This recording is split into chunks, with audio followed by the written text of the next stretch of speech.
voyage extraordinaire dans la science, faire entrer les sciences dans notre radio. Bonjour à toutes, bonjour à tous, bienvenue dans notre émission Voyage extraordinaire dans les sciences. Mais d'abord un petit rappel pour préciser l'esprit, les objectifs de ces rencontres que nous présentons, Jean-Louis Coatrieux et moi-même. Jean-Louis, écrivain que j'ai déjà eu l'occasion de recevoir à plusieurs reprises dans mon émission consacrée à la littérature Et nous liserons, est également un scientifique de renom international qui a travaillé, disons pour simplifier, dans le domaine de l'imagerie médicale. Bonjour Jean-Louis. Bonjour. Donc Jean-Louis, nous nous sommes associés en quelque sorte pour faire entrer les sciences au sens le plus large du terme dans notre radio. Notre objectif est donc, à travers des entretiens avec des chercheurs de toutes disciplines, d'expliquer en quoi consiste la recherche scientifique, d'informer, de sensibiliser les jeunes à ces différents domaines, de faire découvrir au plus grand nombre des mondes merveilleux, des univers inattendus.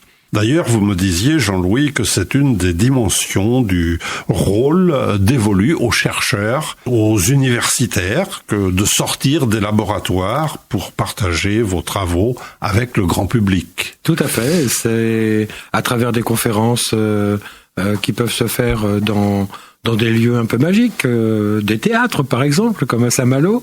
Ça peut se faire aussi à l'école, et puis ça peut se faire bien sûr à travers des radios, voilà, des radios amies en particulier. Ce que nous faisons aujourd'hui. Alors nous avons déjà reçu André L'Espagnol, un historien. Alors là nous parlons de sciences humaines ou de sciences sociales. Et aujourd'hui notre invité est Jean-Pierre Escoffier, mathématicien. Bonjour Jean-Pierre. Bonjour. On va parler donc de mathématiques. Je ne sais pas si on dit mathématiques au pluriel ou mathématiques au singulier. Les gens aiment bien dire mathématiques au pluriel et d'autres aiment bien dire mathématiques au singulier. Bon, alors de toute façon, ça ne s'entend pas, on verra pas le S à la radio. Hein, si les deux sont possibles. Les deux sont possibles. Les mathématiques anciennes. Ah bah oui, voilà. Hein, il suffit d'une liaison pour... Et on ne dit pas par exemple la mathématique moderne. Non. On dit les mathématiques modernes. Ah, donc il y a un petit penchant vers le pluriel quand même. Oui, tout de même. Donc, Jean-Louis, je vais vous laisser le soin de nous faire connaissance avec Jean-Pierre. Je crois que Jean-Pierre est installé à Rennes depuis un certain temps. 1964. C'était dans un institut d'ailleurs, il faut le nommer, je pense, parce qu'il est important non seulement en Bretagne, mais pour la France. C'est un institut qui s'appelle l'IRMAR, l'Institut de recherche en mathématiques de Rennes. Je ne sais pas quand est-ce qu'il a été créé, d'ailleurs. Est-ce que le nom remonte aux années 70 ou... Non, beaucoup plus récent. Avant, il y avait l'équipe de mathématiques de Rennes, mais l'IRMAR en soi-même, c'est une vingtaine d'années. D'accord. Et donc, c'est un gros institut. Il a des partenariats avec l'Université de Bretagne occidentale, l'Université de Bretagne Sud, je pense, et avec aussi les collègues nantais. Il me semble qu'il y a ce qu'on appelle pompeusement en France un laboratoire d'excellence qui existe entre Rennes et Nantes, qui regroupe les forces de mathématiques. Oui, tout à fait. Alors, laboratoire d'excellence, on peut préciser, Jean-Pierre, vous pouvez nous préciser qu'est-ce qu'on entend par là? Oui et non, c'est-à-dire que c'est vraiment un très grand laboratoire de province. Je dirais peut-être, à mon avis, en quoi il est depuis 60-70 ans, toujours un laboratoire excellent au niveau mathématique.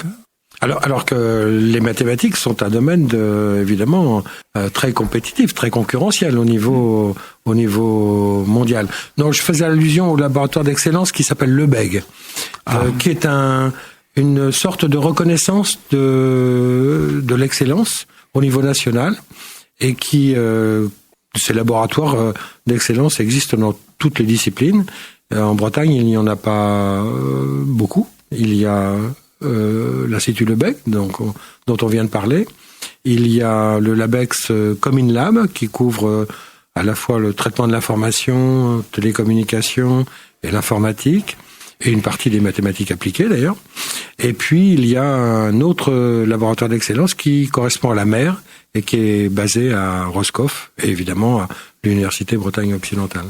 Le problème des laboratoires d'excellence, c'est qu'il faut qu'ils aient une taille suffisante pour avoir une compétence reconnue au niveau national et même international. Je dirais le contexte régional et interrégional que l'on vient d'évoquer. Mais avant d'aller plus précisément dans le domaine des mathématiques, il y avait une appétence particulière dès le départ pour les mathématiques ? Pour moi ? Oui. Oui et non, mais quand j'étais tout petit, j'aimais bien les mathématiques, mais j'envisageais pas d'en faire ma vie. Il a fallu attendre 18 ans pour ça. Et alors, quand est-ce qu'on est bon en mathématiques ? Quand est-ce qu'on sait qu'on est bon en mathématiques ? Moi, j'étais pas excellent, hein, je me rends compte maintenant. J'étais intéressé et j'étais bon, mais c'est tout. Et c'est la vie qui a décidé que c'était ça que je souhaitais faire après. Donc, quand on entend, par exemple, les parents nous dire, ou les gens nous dire de manière plus largement, il ne sera pas bon en mathématiques, qu'est-ce que vous en pensez ? Vous pensez que dès qu'on est 7, 8, 10 ans, 15 ans, on peut se dire ces choses-là ? Sans doute un petit peu, oui, parce que si vraiment on n'est pas bon à 8 ans, je ne vois pas pourquoi on serait bon à 15 ans. Mais ceci dit, on peut tout de même, peut-être, développer des goûts pour les mathématiques sans les considérer comme des choses hostiles, austère ou je ne sais quoi. Alors moi j'aurais une petite question. Quand j'étais au lycée, au niveau lycéen, on se partageait entre matheux et littéraire.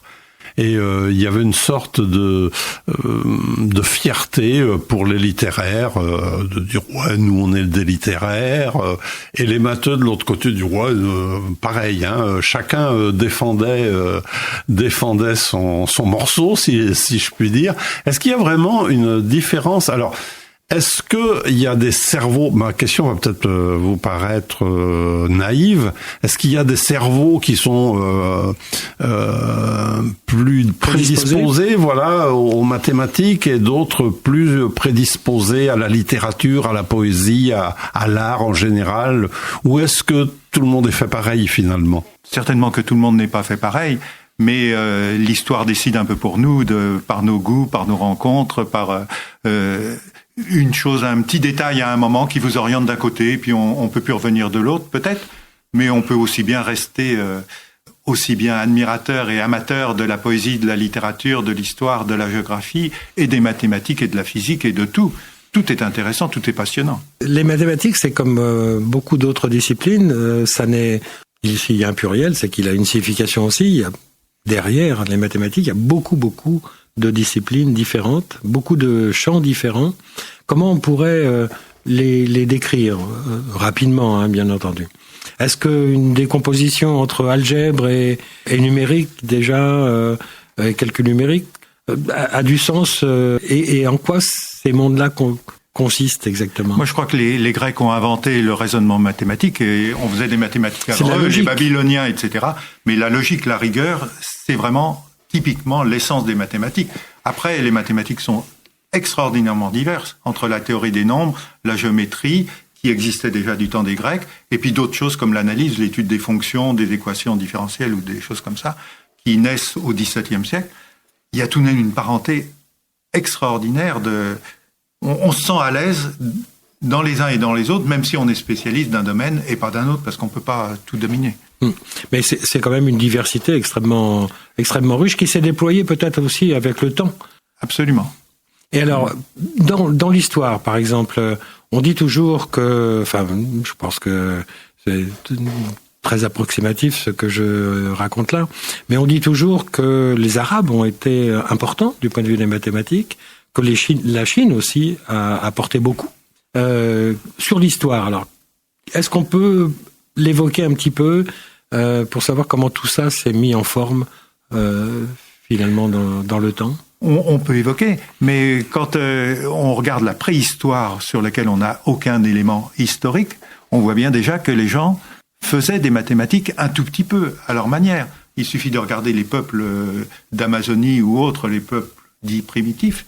On les voit avoir des activités géométriques, Ils ont à manier des objets plus ou moins droits, plus ou moins plans. On les voit manier des nombres, on les voit compter. Alors compter éventuellement jusqu'à 3, et d'autres comptent jusqu'à 450. Bon, il y a une variété énorme déjà au temps de la préhistoire.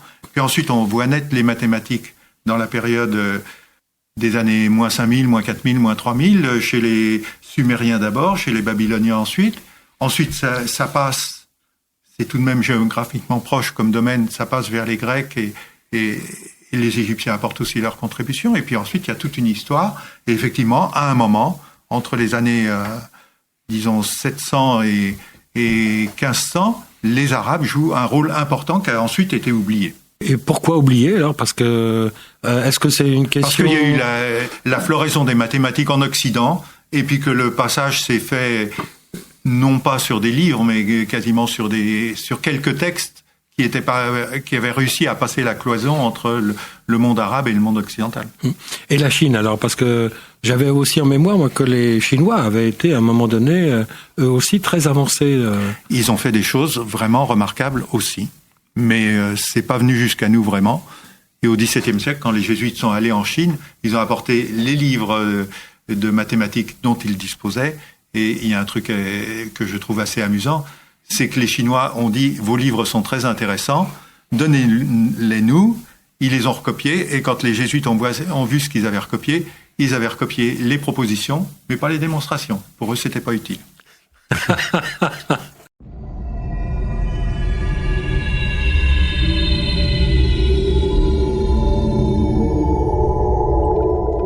Voyage extraordinaire dans la science, faire entrer les sciences dans notre radio. Bonjour à toutes, bonjour à tous. Nous sommes dans notre émission Voyage dans les merveilles de la science. Voyage extraordinaire dans les sciences, plus exactement. Je suis donc avec Jean-Louis Coatrieux. Bonjour Jean-Louis. Bonjour. Et nous recevrons Jean-Pierre Escoffier. Bonjour Jean-Pierre. Bonjour. Qui est mathématicien. Nous avons évoqué la dernière fois la diversité des mathématiques et il est impossible, bien entendu, de couvrir l'ensemble de ce que cela représente. Mais il y a peut-être des sujets qui ont une histoire, je dirais, avec Rennes, et en particulier ce qui est appelé analyse factorielle, qui a pu se décliner après de différentes manières, en particulier analyse factorielle des correspondances, où je crois que Brigitte Escoffier a été très active. Une pionnière. Voilà, avec un grand monsieur qui vient de disparaître, qui vient de nous quitter, en silence, je dirais quasiment, parce que la communauté n'a pas manifesté de grands signes d'amitié et d'hommage. Pas du tout, non. Donc je peux effectivement parler de Jean-Paul Benzécry, mais je resituerai ça dans les débuts des mathématiques à la faculté des sciences à Rennes. Il y avait eu un ou deux grands mathématiciens au début du siècle, en particulier un chercheur mathématicien qui avait été blessé à la guerre, qui était aveugle, Louis-Antoine. Et puis, il avait quasiment tout seul porté l'enseignement des mathématiques jusque dans les années 1950. Et à la fin des années 1950, c'est le développement des universités, et en particulier des départements de mathématiques. Et il y a quelqu'un à Rennes qui est formidable de ce point de vue-là, c'est celui qu'on appelait le recteur Martin, qui est décédé il y a une quinzaine d'années, qui, à la fin des années 50, a constitué le premier département de mathématiques à Rennes, au sens où on peut donner qu'on peut donner à un département de mathématiques, avec une bonne dizaine de personnes. Et parmi les gens tous les gens qu'il a recrutés à cette époque étaient des gens de valeur. Il allait les chercher à Paris, et il allait écouter les euros de l'agrégation, il se renseignait partout. Et je suis persuadé, moi, que ce bloc de personnes de l'époque, qui était de grande qualité, a fait que depuis, le département de mathématiques rennais est resté un des meilleurs de province. Donc, il s'est aperçu à un moment qu'il y avait un monsieur qui s'appelait Jean-Paul Benzécry, qui avait été en 1950 le major de l'école normale supérieure, avec des totaux d'écrits et d'oraux absolument ahurissants, donc quelqu'un de très très grande valeur. Et puis, il s'est aperçu que ce monsieur allait se marier avec une dame qui faisait aussi des mathématiques. Et donc, il a proposé à cette dame de venir à Rennes comme assistante, et le grand professeur Benzekri est arrivé l'année suivante. Benzekri était d'abord un géomètre, il a donc fait des choses en géométrie très subtiles dans les années 50, et puis il était aussi linguiste. Il ne parlait pas vraiment les langues, mais il les maniait, il les comprenait, il sentait les choses. Il était extraordinaire de ce point de vue-là aussi. Il avait envie de faire de la linguistique, et pour faire de la linguistique, il lui fallait des bases de statistiques. Et finalement, sa grande œuvre, c'est l'analyse factorielle des correspondances, qui est une partie des statistiques qui permet de comparer des choses simplement en regardant les fréquences avec lesquelles elles apparaissent l'une et l'autre en même temps ou elles n'apparaissent pas éventuellement. Et l'analyse des tableaux qu'il obtenait avec ça a fondé l'analyse des correspondances. Et quand il est mort le 24 novembre dernier, il y a un Japonais qui a témoigné qu'il avait complètement changé toute la compréhension de ces phénomènes de statistiques pour le monde entier. Alors, on peut peut-être prendre un exemple. Moi, il y a toujours des choses qui me frappent aujourd'hui. Le lien entre la linguistique et la statistique, finalement, n'était pas évident à faire. Mais les premiers exemples qui ont été trouvés, je crois, ont vraiment porté sur des choses qui sont à l'interface entre les deux, et en particulier les analyses de texte. Alors effectivement, et c'est toujours d'actualité aujourd'hui, il me semble. Toujours. Il y a eu un article dans Pour la Science disant que Corneille n'avait pas écrit les pièces de Molière, mais que c'était bien Molière lui-même qui les avait écrites.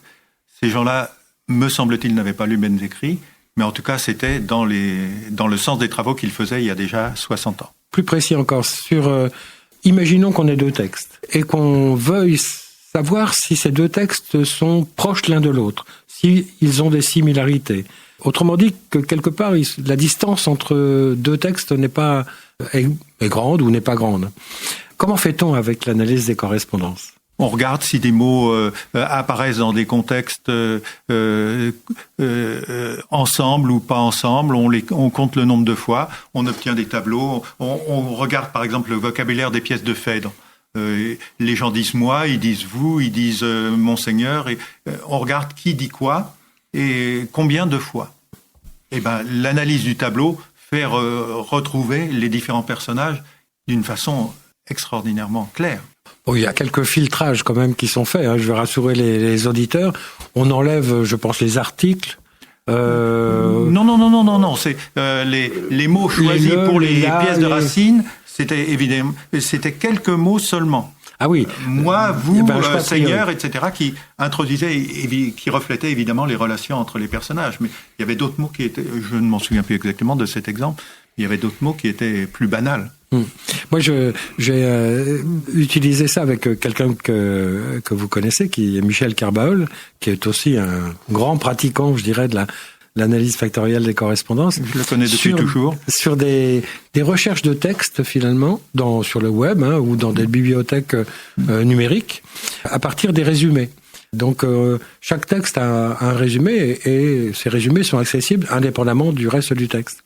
Et donc, le fait de rechercher dans les résumés la fréquence des mots, sans aller forcément au niveau d'un contexte, des liens entre différents mots, simplement à partir de la fréquence des mots, on est capable de retrouver dans des bases de données des textes qui portent sur le même sujet, en quelque sorte. Et c'est quelque part quelque chose d'extraordinaire. Et dans le monde numérique dans lequel on est aujourd'hui, bien, il y a plein de choses qu'on peut faire à partir de là, à partir de cette analyse factorielle des correspondances. Alors, votre épouse a travaillé sur ça. Alors, moi, je me souviens d'une analyse factorielle des correspondances multiples. Oui. Bon.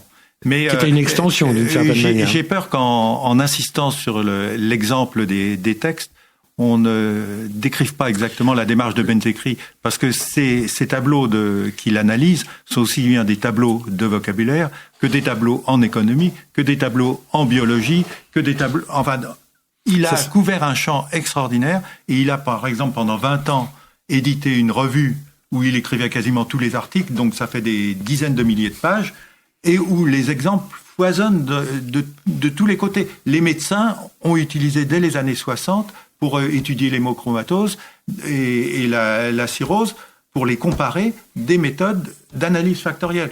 Pierre Bourdieu, en sociologie, a été voir Benzekri, a discuté avec lui. Ils étaient normaliens tous les deux, évidemment, ça a arrangé les choses.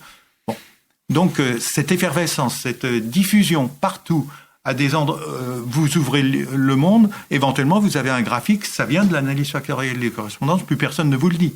Mais ça a été fait par Benzekri, et donc, éventuellement, par mon épouse, puisque mon épouse a eu la chance d'être la première à découvrir même les propriétés de l'analyse que Benzekri proposait. Alors, je me souviens d'applications dans le domaine de l'image. Effectivement, je crois que là, on touche à un point très central des choses, c'est-à-dire c'est une méthodologie qui peut s'appliquer à énormément de domaines à partir du moment où on a accès à des données numériques. Dans le domaine de l'image, les méthodes de Benzekri n'ont sans doute pas été retenues maintenant. Il y en a d'autres. Mais à son époque, il cherchait les zones claires, les zones sombres, il établissait des correspondances et tout, et l'image était souvent extraordinairement bien reconstituée à partir de l'analyse factorielle, qui était un résumé de l'image particulier. L'image était très bien reconstituée. Oui, je me souviens d'applications qui concernaient l'agriculture, il me semble, où à partir d'images aériennes, on suit la progression de du colza ou d'autres plantes et établit une sorte de chronologie et on peut aussi faire une sorte de prédiction à partir de là, de maladies, de choses comme ça.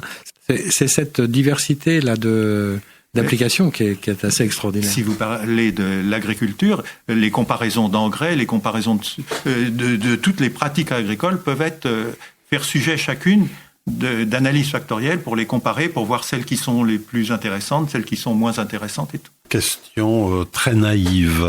L'analyse factorielle, alors j'en reviens un petit peu à la linguistique. Maintenant, il existe des logiciels qui sont très pointus pour repérer des plagiats dans les textes. Est-ce que l'analyse factorielle a été utilisée pour la création de ces... Moi, je ne connais pas tout en analyse factorielle, loin de là. Ça, je ne peux pas répondre. Mais bon, c'est possible, je pense. Oui, sans doute. Hein. Sûrement. Enfin, Sûrement.